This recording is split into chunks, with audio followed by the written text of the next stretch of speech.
What happens when a gate agent drunk on a tiny sliver of power tries to humiliate the one woman who could bring an entire airline to its knees? She saw a calm, well-dressed black woman and decided to make her an example. She didn't know Dr. Evelyn Reed wasn't just any passenger. She was a high-level government whistleblower on her way to a top-secret testimony with a phone that was recording every sneer, every lie, and every hateful action. This isn't just a story about a cancelled flight. It's the moment a petty tyrant's world came crashing down live and in high definition, proving that karma sometimes delivers its justice before the plane even leaves the gate. The air in the terminal at Washington Dulles International Airport was thick with the usual cocktail of hurry and stale Cinnabon. It was a symphony of rolling suitcases, muffled announcements, and the low hum of thousands of individual anxieties. For Dr. Evelyn Reed, it was just noise. She sat serenely near gate B-72, a picture of composure in a world of controlled chaos. Her charcoal grey pantsuit was impeccably tailored, a silent testament to the precision with which she approached every aspect of her life. Her leather briefcase, resting by her polished black heels, contained documents that had the power to unravel a multi-billion-dollar corporate conspiracy. Her flight to Zurich on Majestic Airlines was scheduled to depart in less than an hour. It wasn't a vacation or a leisurely business trip. It was an escape and a summons. In Zurich, she would meet with international regulators, individuals who existed in a sphere far removed from the sticky floors and fast food smells of a public airport terminal. There, in the sterile quiet of a secure government building, she would hand over the data that proved a major U.S. aerospace contractor, a client of her former employer, had been knowingly installing faulty components in commercial airliners for years.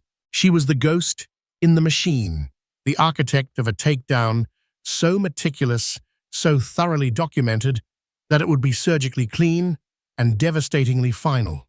But to get to Zurich, she first had to get past gate B-72 and its self-appointed guardian, a woman whose nameplate read Karen Peterson.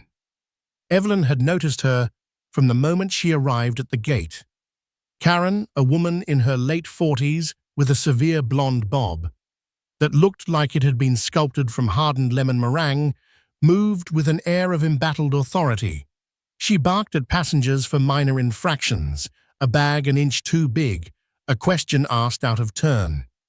She seemed to relish the tiny jolt of power that came from enforcing the myriad, often nonsensical rules of air travel. She was the queen of this 500-square-foot kingdom of uncomfortable chairs and overpriced snacks. Evelyn, a PhD in applied mathematics, and a woman who had spent the last 2 years of her life navigating a labyrinth of digital deception and corporate espionage, was an expert in observing people.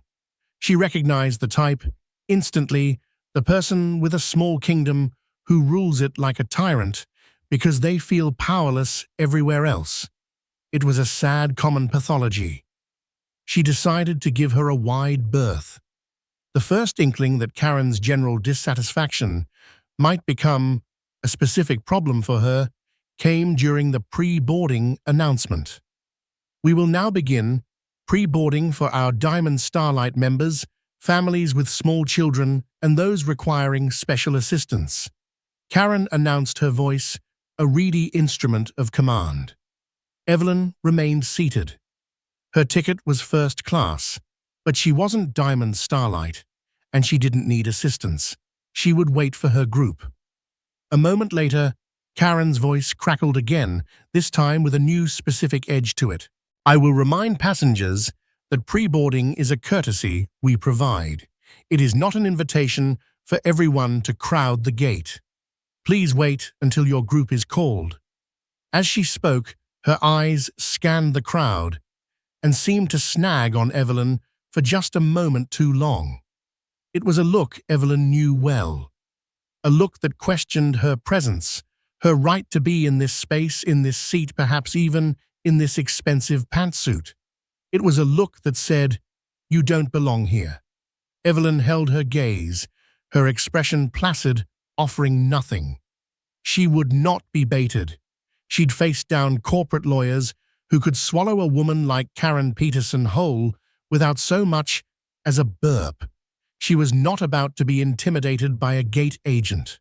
She simply opened her briefcase and pretended to review a document, a simple, non-confrontational maneuver designed to de-escalate a conflict that hadn't even begun. The maneuver failed. It seemed her very composure was an irritant. Finally, the call came for first class.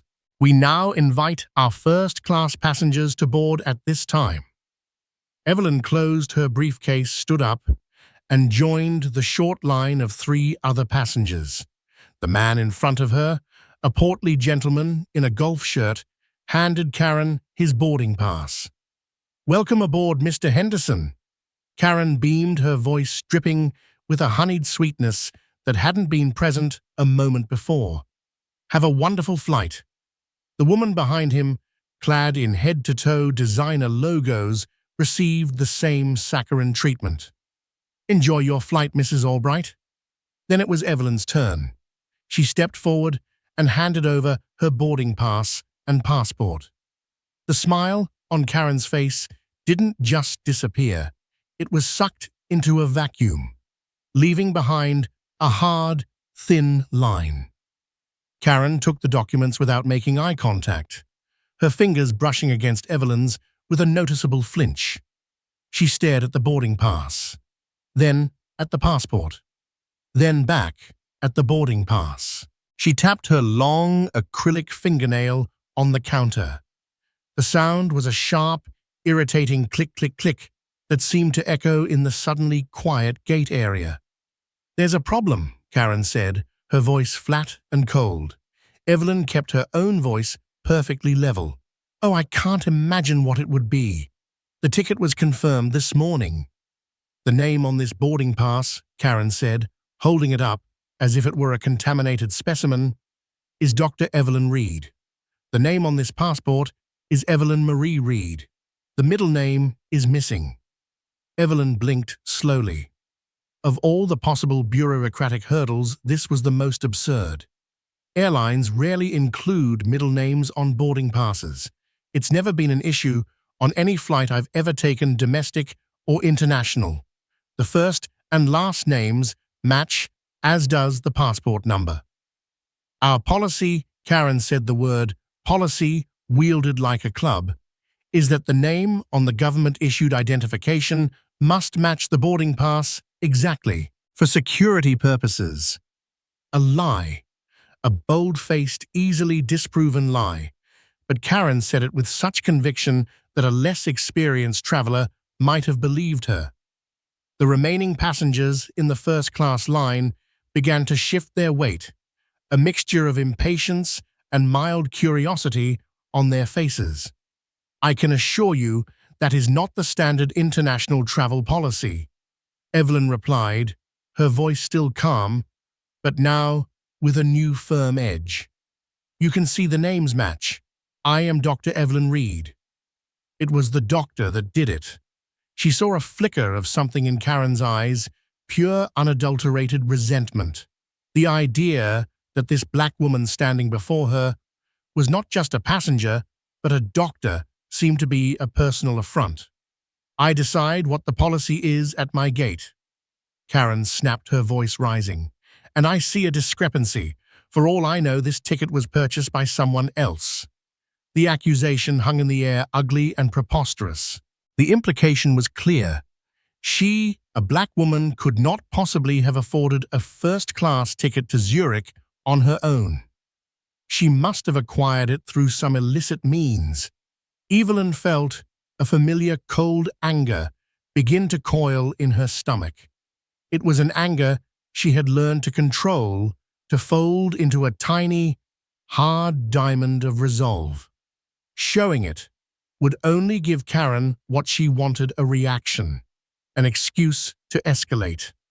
"That's a very serious and baseless accusation," Evelyn said, her voice dropping to a near whisper, which was somehow more menacing than a shout. "I suggest you scan the pass. If there's a flag in the system, we can address it. If not, I'd like to board my flight." She knew there was no flag. Her travel was clandestine, booked through a shell corporation and routed through channels that left almost no trace.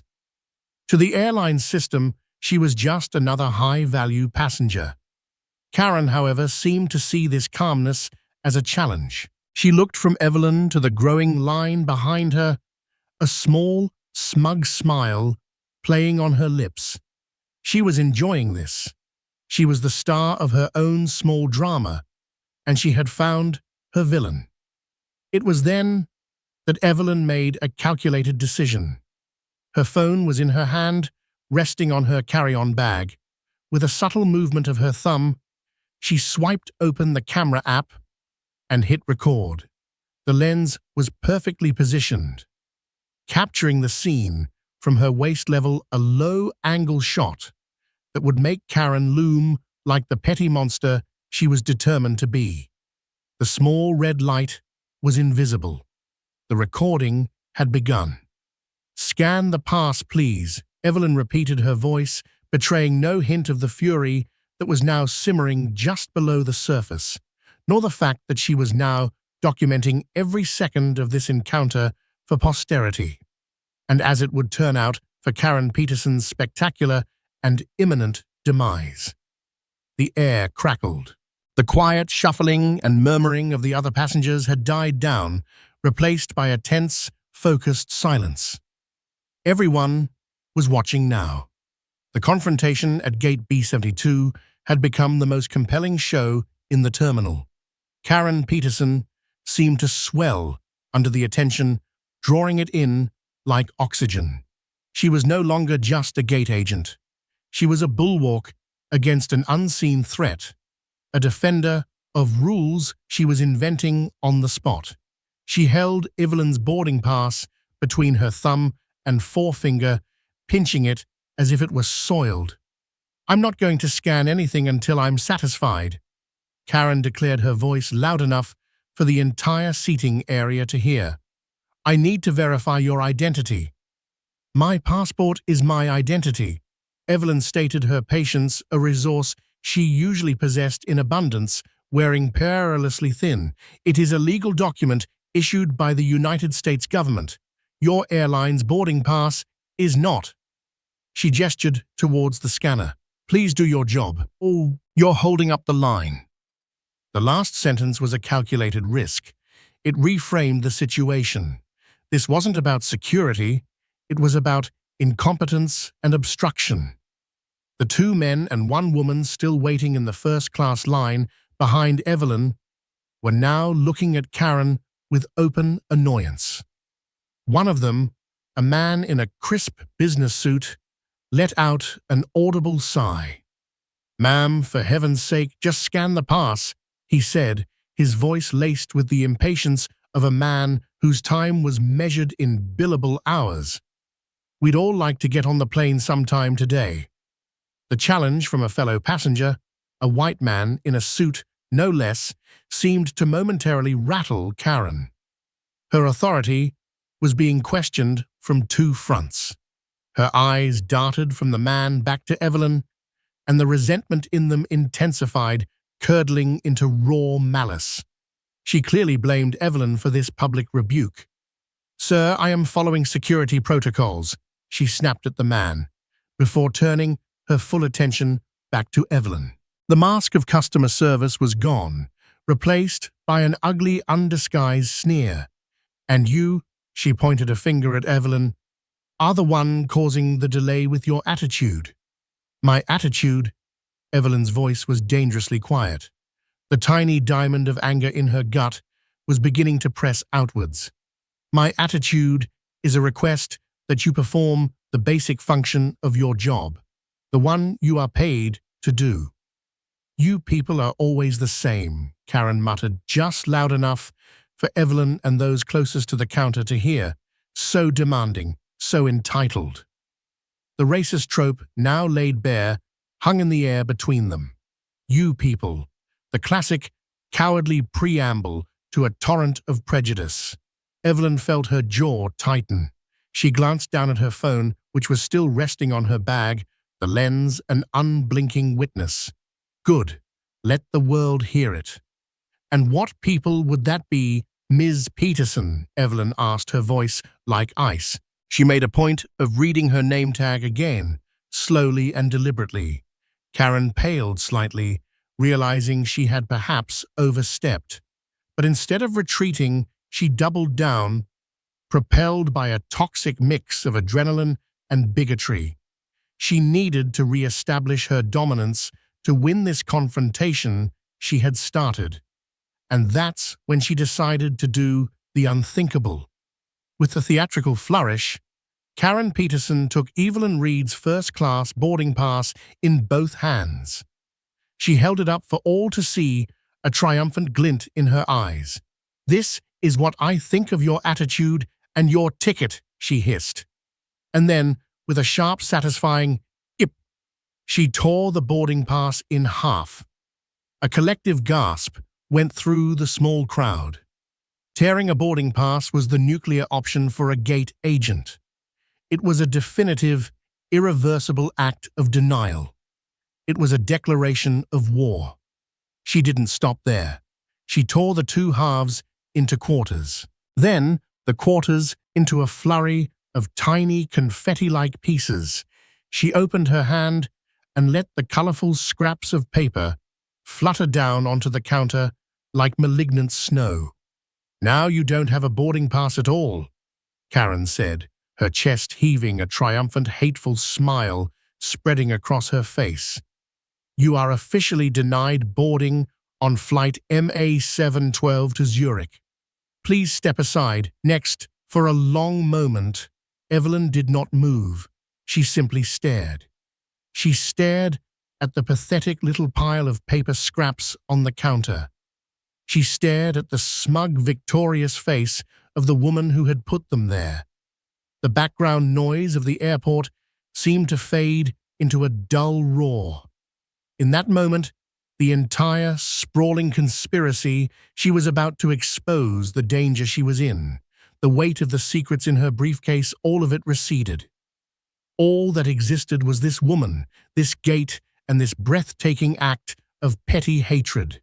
She had expected obstruction. She had planned for surveillance, for attempts to stop her. But she had imagined professional assassins, shadowy government agents, or slick corporate fixers. She had never, in her wildest calculations, anticipated that the first line of attack would be a gate agent named Karen Peterson, armed with nothing more than a brittle ego and a misplaced sense of authority. The other passengers were frozen, staring in disbelief. The businessman, who had spoken up earlier, looked utterly appalled. Even the people in the general boarding group, who had been watching with detached interest, now wore expressions of shock. A line had been crossed. This wasn't just bad customer service, it was a public degradation. Evelyn finally lifted her gaze from the paper scraps and met Karen's eyes. The fury inside her had coalesced. It was no longer a hot, coiling thing, but a cold, clear, and focused weapon. She did not raise her voice. She did not cry or plead. Instead, she did something Karen could never have anticipated. She smiled. It was not a warm smile. It was a smile of terrible, beautiful clarity. It was the smile of a mathematician who has just solved an impossible equation. It was the smile of a predator that has just watched its prey walk directly into a perfectly laid trap. "Thank you, Karen," Evelyn said, her voice calm and even. "You have no idea what you've just done." She then deliberately lowered her eyes to her phone, which had been recording the entire exchange. With a single deliberate tap of her thumb, she stopped the recording and saved the file. She then looked back up at Karen whose triumphant expression was just beginning to falter, replaced by a flicker of confusion. The smile on Evelyn's face was gone, replaced by a look of absolute glacial authority. "I am Dr. Evelyn Reed," she said, her voice now resonating with a power that had nothing to do with a first-class ticket. "I am a protected government whistleblower traveling on a matter of critical national security. The flight you just denied me boarding for, it was coordinated at the highest levels of the Department of Justice. The ticket you just destroyed was more than a piece of paper. It was evidence." She paused, letting the weight of her words sink in. She saw the blood drain from Karen's face. The smugness, the confidence, the petty tyranny, it all evaporated in an instant, replaced by a dawning, sickening horror. "And this entire interaction," Evelyn continued, finally lifting her phone and holding it up for Karen to see, "including your racist commentary and the destruction of federal evidence, has been recorded. I'd advise you to call your supervisor." "No, on second thought." She glanced at her watch. "Don't bother. I have a feeling they'll be here shortly anyway." The change in Karen Peterson's demeanor was instantaneous and absolute. It was as if a puppeteer had snipped all her strings at once. The puffed-up, authoritative gatekeeper deflated into a sagging, hollowed-out woman. Her skin, moments before flushed with triumphant rage, was now a pasty, blotchy white. Her severe blonde bob seemed to wilt around her face. Her eyes, wide with panic, darted from Evelyn's phone to the shredded remains of the boarding pass on the counter, as if she could will the pieces to fly back together. "No," she whispered the word, a faint puff of air. You're lying." "Am I?" Evelyn's voice was devoid of emotion. It was the voice she used when presenting indisputable data. "Lying about being a whistleblower is a federal offense, Karen, almost as serious as tampering with one. You just committed a felony in front of about 50 witnesses and one very high-definition camera to obstruct my travel. I can assure you I am not the one who is in trouble here." The businessman behind Evelyn, who had been watching with his jaw practically on the floor, finally found his voice. "I saw it. I saw the whole thing," he said, directing his words to the air to anyone who might be listening. She was completely out of line. The passenger did nothing wrong. A murmur of agreement rippled through the other onlookers. A woman in the back shouted, "We all saw it." The crowd, which had been a passive audience, was now turning into a chorus of witnesses against Karen. Her little kingdom was crumbling, and its citizens were revolting. Karen stumbled backward, one hand flying to her throat. I was just following policy," she stammered, her voice a pathetic trembling version of its former commanding tone. The name didn't match." "A policy you invented," Evelyn cut in sharply. "A pretense to harass a passenger you, for whatever reason, took a dislike to. You let your prejudice write a check that your career can't cash." It was at that exact moment that two figures appeared, moving through the crowd, with a purpose that set them apart from the aimless shuffle of travelers. They were two men in dark, conservative suits. They didn't work for the airline. They had the unmistakable bearing of federal agents. One was tall and broad-shouldered, with a stern, clean-shaven face. The other was shorter, older, with weary eyes that seemed to have seen everything. They weren't there by coincidence. They were Evelyn's unseen escort. Their job was to monitor her from a distance, to ensure she boarded her flight without incident, and to intervene only in the most extreme of circumstances. This was an extreme circumstance. The taller agent, whose name was Markson, strode directly to the gate counter.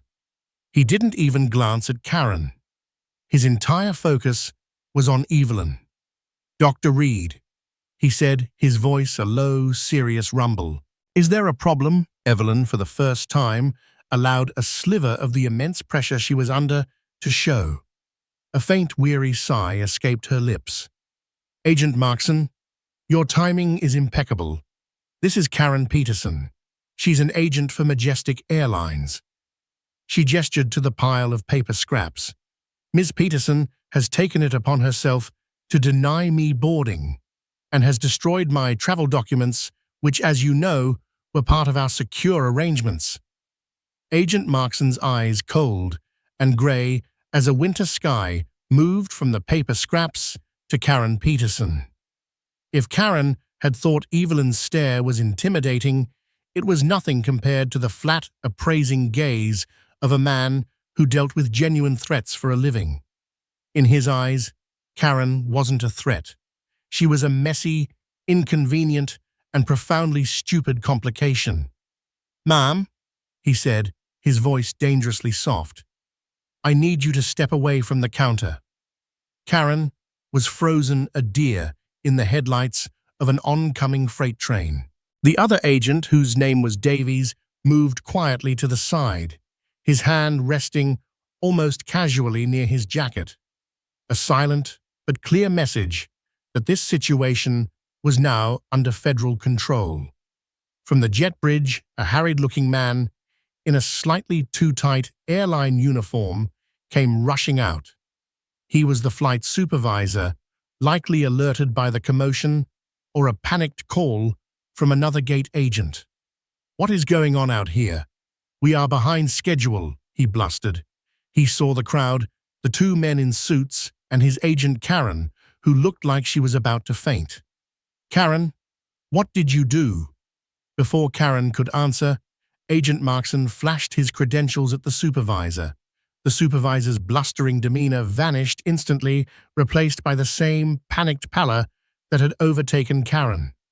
"Sir, I'm David Harrison, the station manager," he said, his voice suddenly obsequious.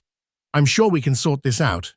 "I'm sure you can't," Agent Markson replied, not unkindly. "This is now a federal matter. Your employee," he nodded curtly at Karen, "has interfered with a protected government witness." David Harrison looked at Karen as if seeing her for the first time. The color drained from his face as the full implications of Markson's words hit him. Interfered. Evelyn decided it was time to provide the evidence. "He means this," she said, holding up her phone. She turned the screen so Harrison could see it. "I have a 12-minute video of your employee, Ms. Peterson, engaging in what appears to be a racially motivated campaign of harassment against me, culminating in her illegally destroying my travel documents and denying me access to this flight." She then looked directly at the station manager. "Mr. Harrison, my travel to Zurich is time-sensitive and critical to an ongoing federal investigation. This delay, caused entirely by your employee's misconduct, has potentially jeopardized that. Majestic Airlines is now a party to that obstruction." The station manager looked like he was going to be physically ill. He saw his career, his station's reputation, and a mountain of lawsuits flashing before his eyes. He turned on Karen, his voice a choked whisper of pure fury. "What have you done? What in God's name were you thinking?" Karen finally broke. A loud gulping sob escaped her. "I didn't know," she wailed, tears streaming down her face, carving paths through her foundation. She was so smug. I thought she was nobody. I thought she was nobody."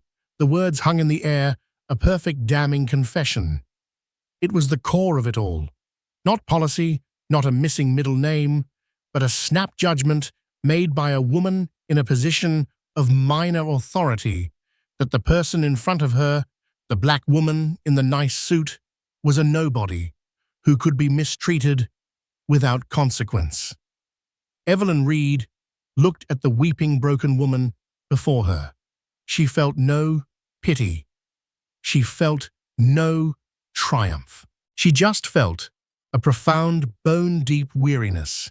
This was the friction. This was the tax she and millions like her paid every day. The constant grinding need to prove their worth, their belonging, their very reality against the Karens of the world. Agent Davies, the older agent, finally spoke, his voice dry as dust. "Mr. Harrison, you need to secure every piece of that boarding pass. That is now evidence. You also need to preserve all security camera footage from this gate for the last hour. A subpoena will be forthcoming. Your employee, Miss Peterson, is not to leave the airport. We will need to take her statement." He then looked at Karen. "You have the right to remain silent. I strongly suggest you use it until you have a lawyer." The formal warning, the mention of a lawyer, was the final nail in the coffin. This wasn't an HR issue anymore. This wasn't a customer service complaint. This had crossed the threshold into a criminal investigation. The karma wasn't just coming for Karen Peterson. It had arrived with federal agents and the promise of subpoenas. And it was just getting started. The shockwaves from the tearing of a single boarding pass were about to rock Majestic Airlines to its very foundations. The immediate aftermath was a flurry of controlled, efficient action that stood in stark contrast to Karen Peterson's earlier chaotic reign. Agent Markson spoke quietly into his phone, his words clipped and precise. Agent Davies formally took possession of the scraps of the boarding pass, carefully sweeping them from the counter into a plastic evidence bag with a pair of tweezers he produced from his coat pocket. The station manager, David Harrison, scurried about his face, a mask of frantic anxiety speaking into his own walkie-talkie, his voice a low, urgent hiss. Karen Peterson was instructed to move to a small, glass-walled office behind the main counter.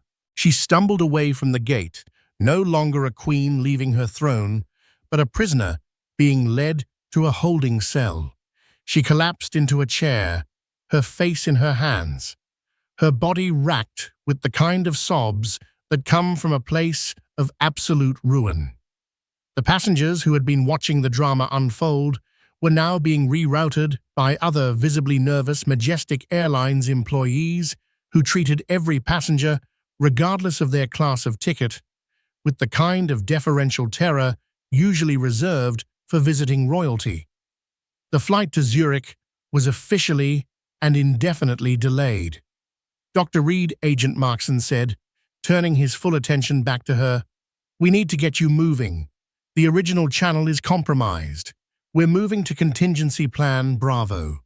Evelyn nodded, her mind already shifting gears, pushing aside the personal insult to focus on the professional crisis.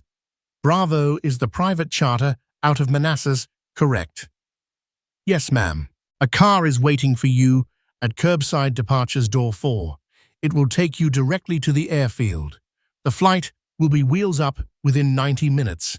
We'll have you in Zurich with minimal delay." "And the evidence?" Evelyn asked, holding up her phone.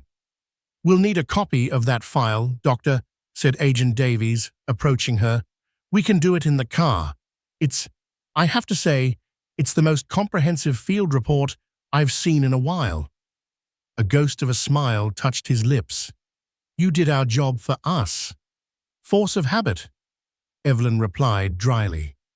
For 2 years, documenting everything had been her life. It was the only thing that kept her safe. As they prepared to leave the station, manager David Harrison approached them, his posture a study in supplication. "Agents, Dr. Reed, on behalf of Majestic Airlines, I don't have the words to express how sorry I am.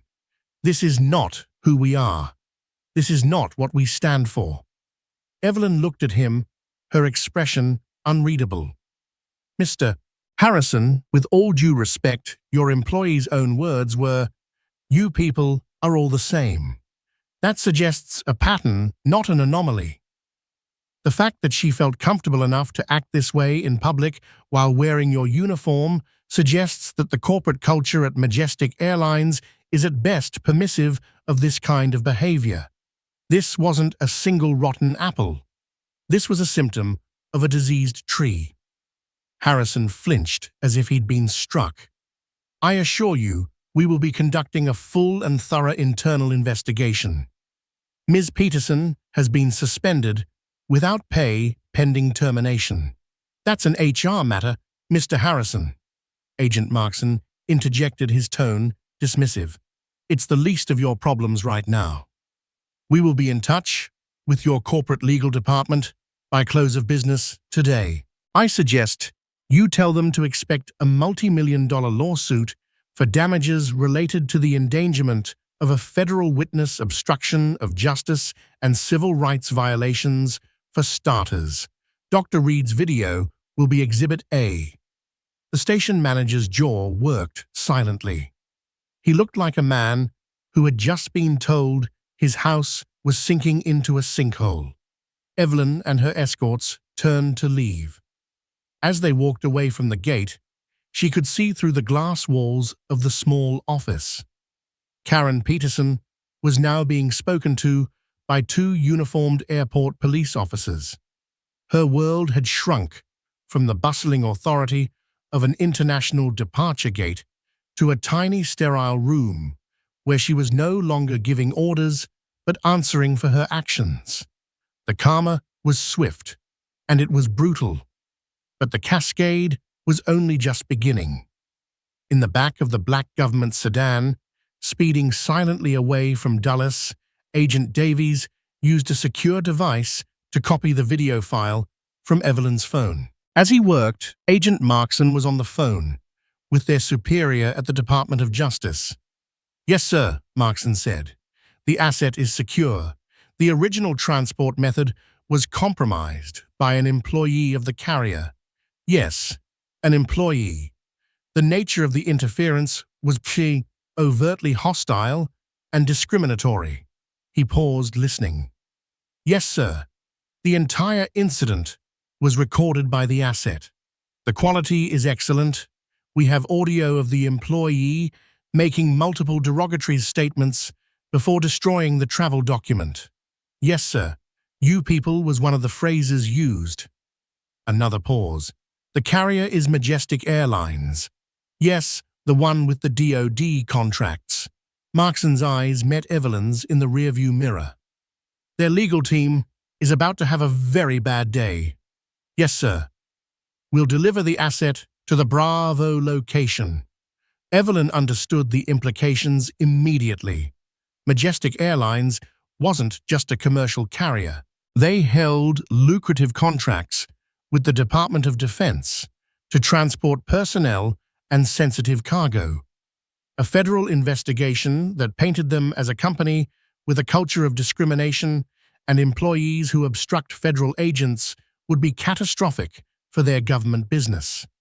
The DoD has morality and security clauses that could be triggered by such an incident.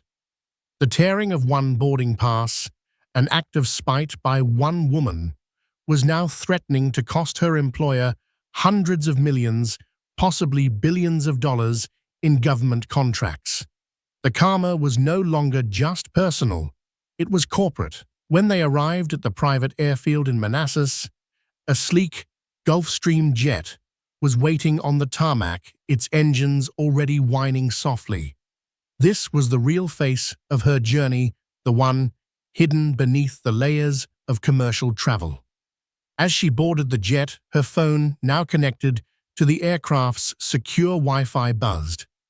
It was a news alert from a major press agency. She tapped on it. The headline made her breath catch in her throat. Majestic Airlines stock plummets amidst rumors of federal investigation and on-site incident at Dulles. Word was already leaking. The business traveler in the first-class line, the other passengers who had pulled out their own phones, the story was spreading. In the hyper-connected world of financial markets, even a whisper of trouble involving federal agents and a major airline was enough to spook investors. Someone had talked. Someone had tweeted. Someone had called a friend who worked at a trading desk. Evelyn leaned back in the plush leather seat of the private jet. She looked out the window at the setting sun. She had thought her battle was with a faceless aerospace contractor. She had prepared for a war fought in boardrooms and courtrooms with data and depositions. She never imagined the first shot would be fired at a departure gate, and that the first casualty would be a gate agent named Karen Peterson. She never imagined that her personal battle against prejudice and a professional battle against corporate corruption would become so explosively, so publicly intertwined. The video file, now securely in the hands of the Department of Justice, was a bomb, and it was about to detonate. The Gulfstream jet sliced through the stratosphere, a silver dart, in the deep blue twilight. Inside, there was a stillness that felt a world away from the chaos of Gate B-72. Evelyn was finally on her way to Zurich, but the journey had taken on a new, vastly more complex dimension. The personal violation she had suffered was no longer a private wound. It was becoming a public spectacle. Agent Davies, having finished his work, handed her phone back. "Dr. Reed," he said, his weary eyes holding a measure of respect. "I've been in this line of work for 30 years. I've seen informants, witnesses, and assets get into all sorts of trouble. But I have never ever seen someone handle a direct provocation with that level of composure and tactical brilliance. You didn't just endure it, you turned their attack into your evidence. You weaponized their prejudice." "I wish it wasn't a skill I'd had to learn," Evelyn replied quietly, her gaze distant. While she was in the air, insulated by altitude and government security, the story on the ground was metastasizing at the speed of light. The initial news alerts about Majestic Airlines' stock dip were just the preamble. The spark that lit the digital wildfire came from an unexpected source, the businessman from the first-class line. His name was Alan Woodford, a senior partner at a prestigious DC consulting firm. He wasn't just a witness, he was a man with 75,000 followers on Twitter, a network of influential contacts, and a deep-seated loathing for inefficiency and injustice. While waiting for the now-delayed flight, he had typed out a furious, detailed thread. He didn't know Evelyn's name or the full context of her travel, but he described what he saw with blistering clarity. 1. Unbelievable scene at Majestic Airlines Gate B-72 at IAD. Gate agent Karen P. on a grotesque power trip. A calm, professional black woman in first class was singled out for harassment over a non-existent policy about middle names on boarding passes. 2. The passenger was nothing but polite and firm. The agent Karen got increasingly hostile. I and others heard her mutter, "You people are always so entitled." The racism was so blatant, it was like something out of the 1950s. 3. And then the grand finale.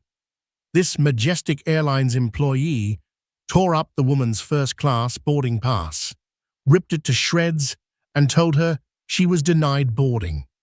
I have never seen such a disgusting abuse of authority in my life. Flying while black.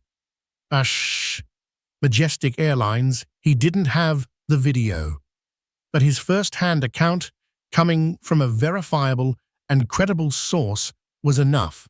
The thread exploded. It was retweeted by journalists, activists, and celebrities. The hashtags #Majestic Airlines and #Gate Karen started trending.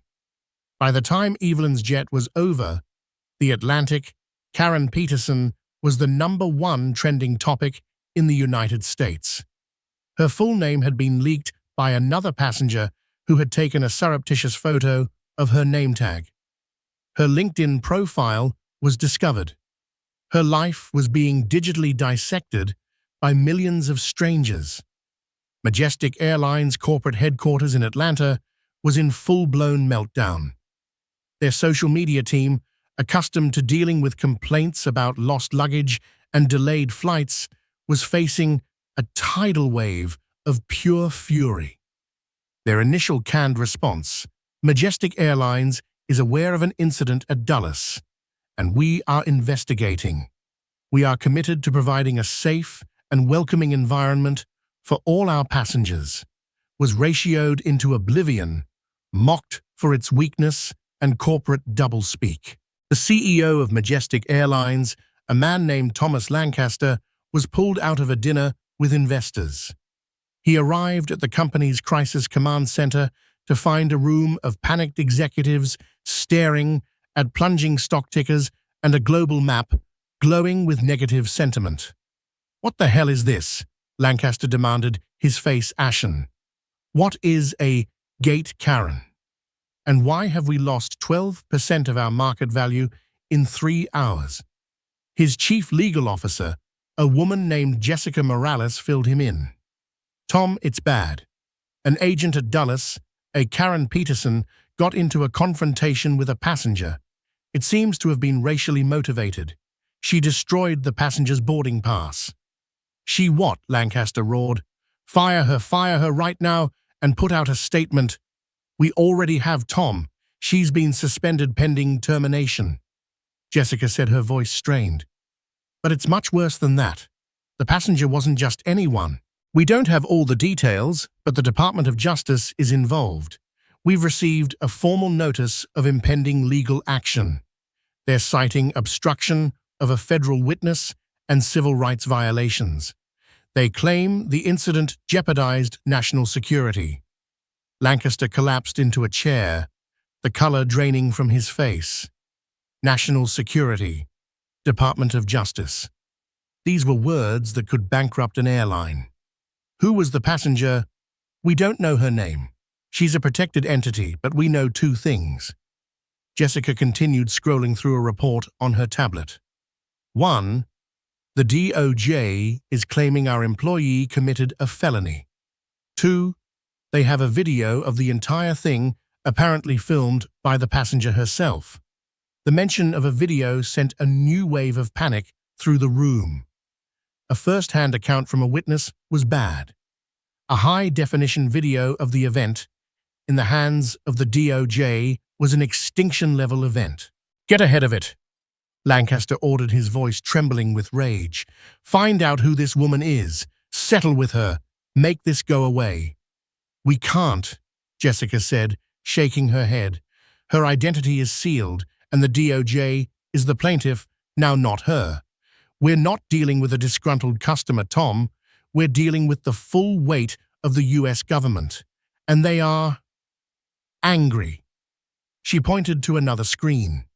It showed a breaking news bulletin from a major cable network. A respected legal analyst was on screen. "And what sources within the Department of Justice are telling me," the analyst was saying, "is that this isn't just about one employee's reprehensible behavior. Majestic Airlines is a major DoD contractor. This incident raises serious questions about their corporate culture and the security and reliability of their personnel. The Pentagon will be watching this very, very closely. We could be looking at a full review of all their federal contracts." The corporate inferno had begun. The actions of one hateful employee, empowered by a system that looked the other way, had not only ruined her own life, but had now placed a multi-billion-dollar corporation on the sacrificial altar. The karma was no longer just about justice for Evelyn or punishment for Karen. It was a brutal corporate reckoning broadcast live to the entire world. When Evelyn Reed finally landed in Zurich, she was met not by the quiet security officials she was expecting, but by a high-ranking attaché from the U.S. Embassy. "Dr. Reed," the attaché said, her expression a mixture of awe and concern. There's been a development. The entire world seems to be talking about what happened to you at Dulles. I've been made aware, Evelyn said, maintaining her composure. The Attorney General has been briefed personally, the attaché continued. He is furious. He sees this not just as an obstruction of your case, but as a direct attack on a witness under the protection of his department. He's decided to make an example of Majestic Airlines. The attaché handed Evelyn a tablet. On the screen was the official seal of the Department of Justice. It was a press release prepared for publication in 1 hour. The headline was simple and devastating. Department of Justice files lawsuit against Majestic Airlines for civil rights violations and obstruction of justice, seeks immediate suspension of all federal contracts. Evelyn read the words, and for the first time, the full magnitude of the situation settled upon her. The video on her phone, the recording she had made out of a desperate need to protect herself, had become the primary exhibit in a federal case that could cripple a corporate giant. The karma that hit Karen Peterson at gate B72 was a lightning strike. The karma now hurtling towards Majestic Airlines was a hurricane. The week that followed Evelyn's departure was a masterclass in corporate implosion. The Department of Justice lawsuit landed with the force of a guided missile. News of the legal action, combined with the request to suspend Majestic's lucrative federal contracts, sent the aviation and defense industries into a panic. The Pentagon, under immense public and political pressure, promptly announced a top-to-bottom review of its extensive relationship with the airline. Majestic Airlines stock, which had initially dipped, now went into a catastrophic free-fall. It lost over 40% of its value, wiping out billions in market capitalization and forcing a temporary halt in trading to stop the bleeding.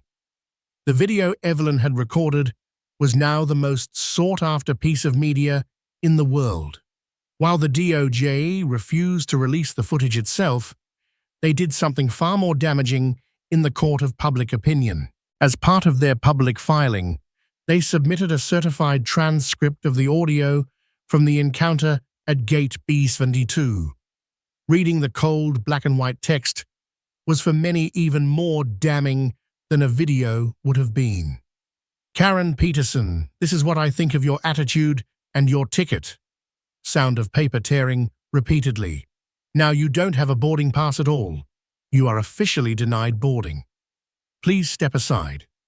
Next, Dr. Evelyn Reed. Thank you, Karen.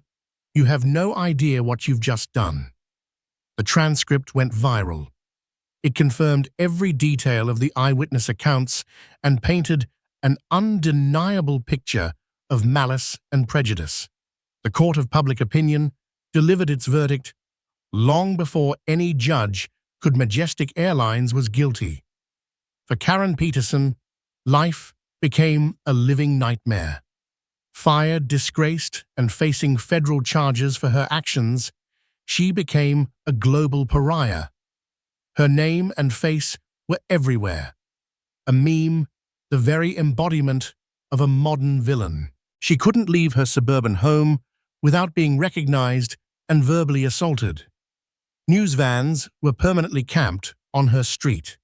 The hateful bile she had directed at Evelyn was returned to her a millionfold by an unforgiving digital mob. She was a woman who had built her small world on a fragile foundation of petty power, and now, with that power gone, her entire world had been demolished. The karma wasn't just a single event. It was a continuous grinding process of public erasure. Meanwhile, in the pristine quiet of a secure facility in Zurich, Dr. Evelyn Reed methodically and successfully completed her mission. She met with the international regulators, presenting her meticulous data and irrefutable proof of the aerospace contractor's widespread fraud. The evidence was so overwhelming that it triggered an immediate multinational investigation. Ultimately, it led to the grounding of over 300 aircraft worldwide for critical safety retrofits and the indictment of 3 top executives at the contracting firm. Her primary objective was a resounding success. She had done what she set out to do, preventing potential catastrophe and holding a corrupt, powerful corporation to account. But the world she prepared to return to was one she hadn't expected. The DOJ lawsuit against Majestic Airlines was proceeding at lightning speed. Under the glare of intense media scrutiny and facing financial ruin, the airline's board of directors took drastic action. They fired the CEO, Thomas Lancaster, and several other senior executives implicated in the company's permissive culture. In their place, they brought in a renowned crisis management expert, a black woman named Eleanor Vance, to take over as interim CEO and attempt to salvage the company from the ashes. Vance's first public act was a masterstroke of humility and accountability. She delivered a direct-to-camera address bypassing corporate speak. "I am not here to make excuses," Vance said, her expression somber and resolute. "What happened to Dr. Evelyn Reed was a failure at every level of our organization. It was a disgusting and inexcusable act of racism. Ms. Peterson's actions were her own, but the culture that allowed her to feel empowered to commit them belongs to us. We own that failure, and we will fix it." She announced a series of radical, immediate changes, a complete overhaul of their anti-discrimination training, a multi-million-dollar fund to support racial justice initiatives, and a personal public invitation. To Dr. Reed, she said, "If you are watching, I want to say we failed you. I invite you to meet with me personally to tell me how we can begin to make this right." Evelyn watched this address from a government debriefing facility. The aerospace case was now public, and her name was being lauded in the press as a whistleblower of immense courage. Her protection was no longer about anonymity, but about safeguarding her from retaliation. Agent Markson entered the room with an update. "The DOJ has reached a settlement with Majestic," he stated. "That was fast," Evelyn noted. "They folded on every single demand," Markson replied. "They're paying a fine of $250 million to the U.S. Treasury. They are accepting a court-appointed monitor to oversee their reforms for the next 5 years. And part of the settlement is a personal compensation package for you." Evelyn raised an eyebrow. "I didn't ask for that." "The Attorney General insisted," Markson said with a grim smile.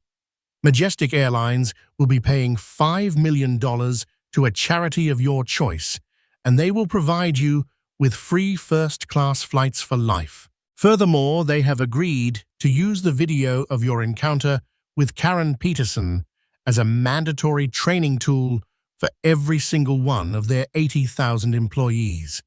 Your composure and Karen's collapse will become company legend." Evelyn was stunned. Her personal moment of humiliation was being transformed into a permanent institutional lesson. Karen Peterson's name would be forever synonymous with what not to do, a cautionary tale told and retold in corporate training rooms for years to come. The karma was now systemic. A few weeks later, Evelyn agreed to meet with Eleanor Vance. They met not in a sterile boardroom, but in the light-filled atrium of the National Museum of African American History and Culture in Washington, D.C. "Dr. Reed," Eleanor said, approaching her alone, "thank you for meeting me. There are no words to properly apologize. Your public statement was a start," Evelyn replied, accepting her handshake. "I want you to know," Eleanor continued, "that Karen Peterson was sentenced last week. She pleaded guilty. 2 years probation, a fine, and 500 hours of community service. She'll never work in this industry again." Evelyn nodded. The sentence wasn't harsh, but it was definitive. Justice in this case wasn't about vengeance, but about consequences. The real change, Eleanor said, her voice earnest, is with us. That video, your dignity in the face of such ugliness, was a lesson. We're naming our new company-wide training initiative the Reed Standard, in your honor. It will be the benchmark for how we treat every single person who steps up to one of our counters. Evelyn looked around the museum at the exhibits chronicling centuries of struggle and resilience. Her own ugly encounter felt like a tiny footnote in that vast history. Yet it had triggered something immense. She had walked into that airport, a secret whistleblower, armed with data to take down one corrupt company. She walked out of it, a public catalyst for change, armed with a video that would reform another. The universe, it seemed, had a strange and powerful sense of symmetry. The karma had not just hit back, it had reshaped the entire landscape. Dr. Evelyn Reed's story is a potent reminder that the most profound battles are often fought not in war rooms, but in the everyday spaces where character is tested. Karen Peterson, blinded by prejudice, thought she was reprimanding a nobody. She learned in the most public and humiliating way possible that in our interconnected world, every action has the potential for a massive and unforeseen reaction. The camera in Evelyn's hand wasn't just a phone. It was a modern-day sword of justice, exposing a truth that corporations and individuals alike would rather keep hidden in the shadows. This event didn't just ruin one gate agent's career, it sent ripples of change through an entire industry, forcing a conversation about dignity, respect, and accountability.